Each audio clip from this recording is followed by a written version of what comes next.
So I'm going to discuss the tipping a can over with your nose problem or experiment. So to do this experiment, you just take an empty can or a cup, a Solo cup or something like that, and you're going to sit here, put your hands together, elbows on the floor, elbows together, and you're going to put the can right there. So that's how you get it set up. Make sure elbows together, elbows on the floor, touching your knees. And then put your hands behind your back, and you're going to try to tip the can over with your nose. So for me, using your hair or a hat brim does not count. No problem. So when you do that, just make sure you've got it set up right. You can have somebody help you or not. So again, for me, just either way.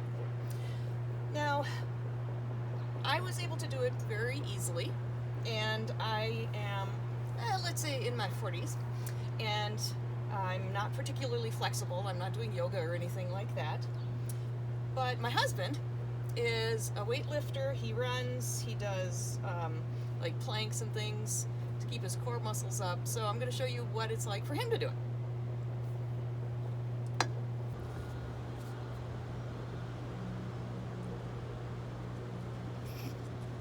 He's nowhere near it.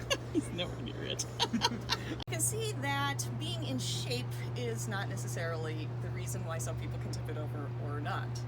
The key thing actually is biological gender. So women tend to have a lower center of mass than men. Men tend to have a center of mass a little bit closer to their rib cage, a little bit up from their belly button, whereas women tend to have it a little down here or a little bit farther. Some of us have it even a little bit farther down than that.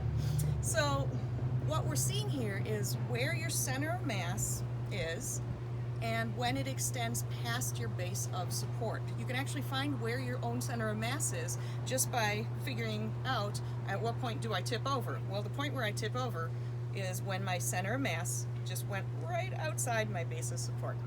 See if you can have some fun with your friends, but just make sure that you don't face plant, catch yourself if you're going to fall. And I hope you have some fun with this physics.